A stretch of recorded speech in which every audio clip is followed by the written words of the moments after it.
Bismillahirrahmanirrahim.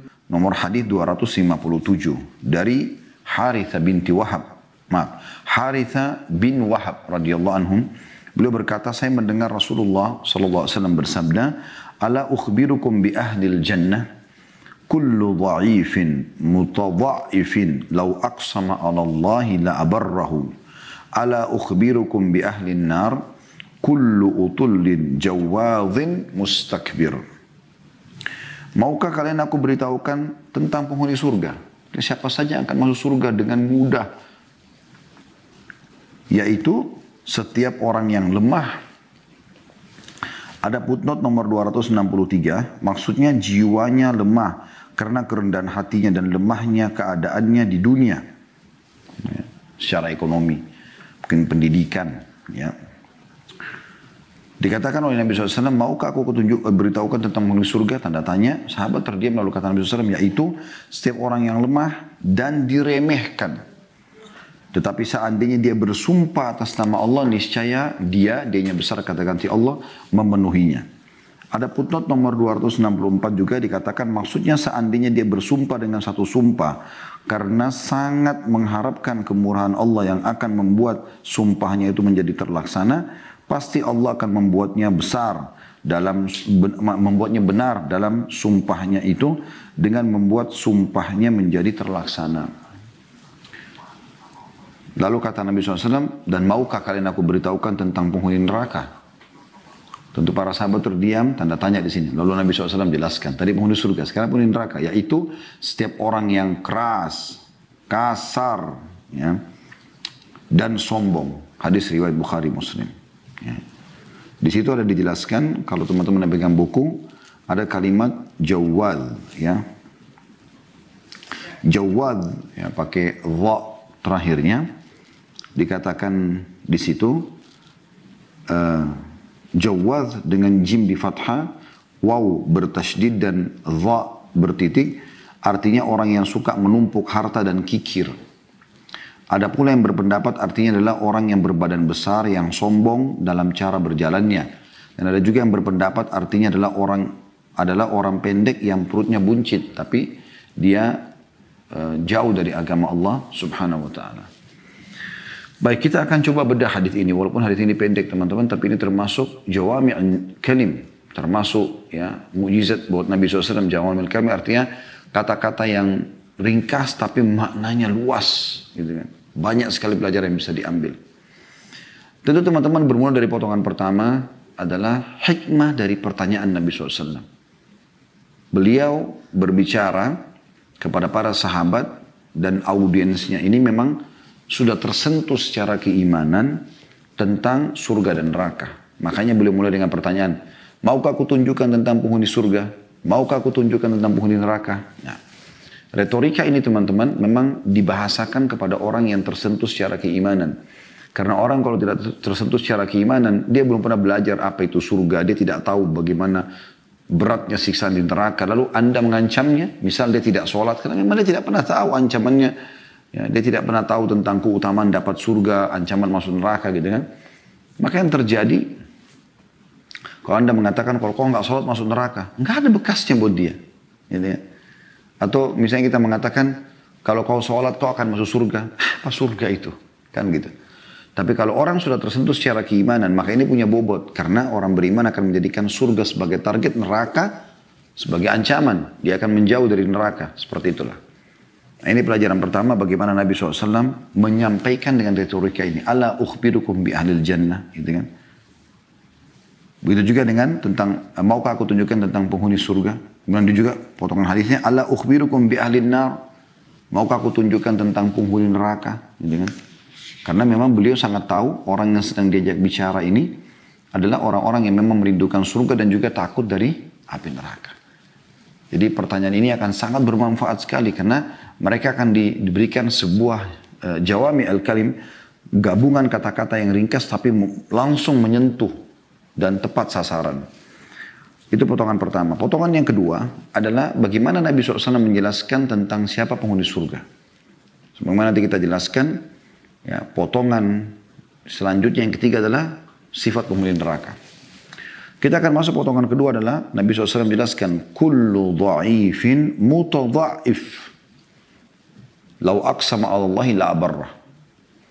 Jadi di sini ada dua cirinya di surga ini, ya, yaitu dha'ifin mutadha'if, lemah dan diremehkan, gitu kan? Tapi dia adalah ahli ibadah. Umumnya orang dilemahkan itu karena kurangnya harta, kurangnya pendidikan, kurangnya fisik, ya.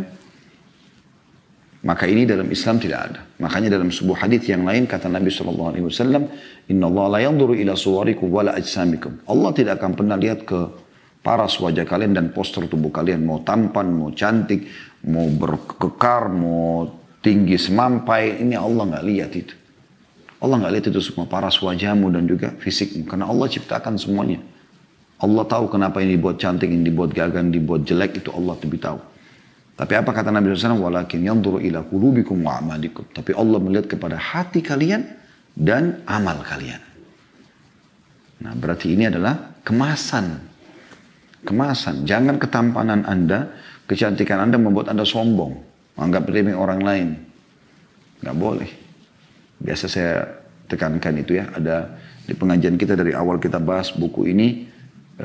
Tentu sebelum pandemi di lokasi ya. Tapi sekarang kena pandemi maka kita lakukan di studio. Jadi sudah sering jelaskan. Ada istilah syamata dalam agama Islam.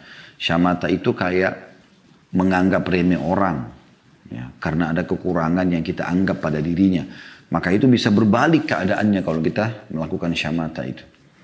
Ya, makanya Umar bin Khattab berkata radhiyallahu anhu, kalau seandainya ya, ada seorang wanita yang hamil jalan di depanku, lalu aku berkata, ih perutnya besar ya, aku khawatir justru Allah membuatku hamil.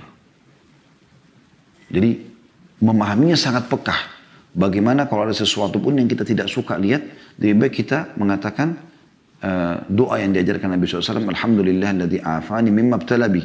Segala puji bagi Allah yang telah menyelamatkan aku dari apa yang diujikan kepada orang ini. Wa faddalani ala katsiri mimma khalaqa tafdila, dan telah mendahulukan aku dengan kelebihan yang banyak dari makhluknya, gitu kan? Jadi poin ini teman-teman sekalian perlu digarisbawahi. Ya.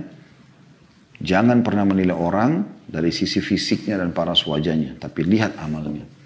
Biar dia jelek, biar dia cacat, biar dia nggak berpendidikan, biar dia tidak kaya, tapi ternyata hafid 30 juz. Tidak pernah ketinggalan sholat malam. Kalau azan sholat di masjid, jauh lebih afdal dibandingkan orang yang tampan, mobilnya luar biasa. Mobil-mobil mahal semua di rumahnya, tapi nggak sholat, ya, nggak tutup aurat, ya. Yang haram semua dilakukan, ya ganja, narkotika, ya khamr, ya zina, ya. Jadi kita harus faham itu sebagai seorang muslim prinsip dasar.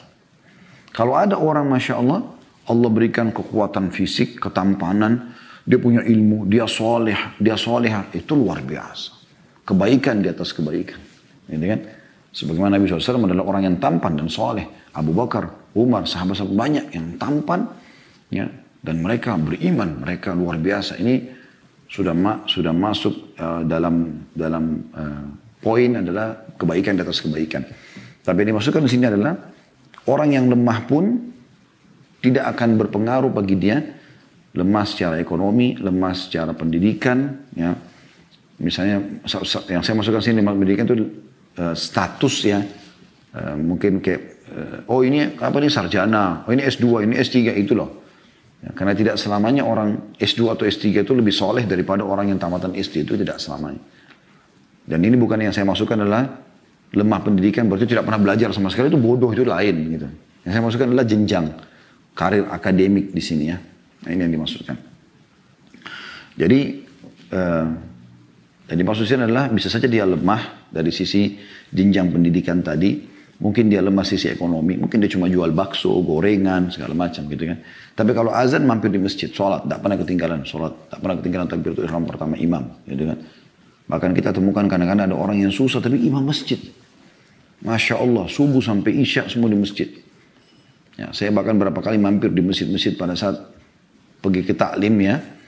Itu saya temukan ternyata di masjid itu kalau lagi azan mikrofonnya begitu besar, ya mampir Orang naik sepeda, orang naik motor, penjual gorengan, penjual bakso. Yang lewat naik Mercy, naik mobil Alfa, tidak ada yang mampir sholat. Jadi tolak ukurnya adalah kesolehan orang. Bukan keadaan ekonominya, bukan keadaan fisiknya.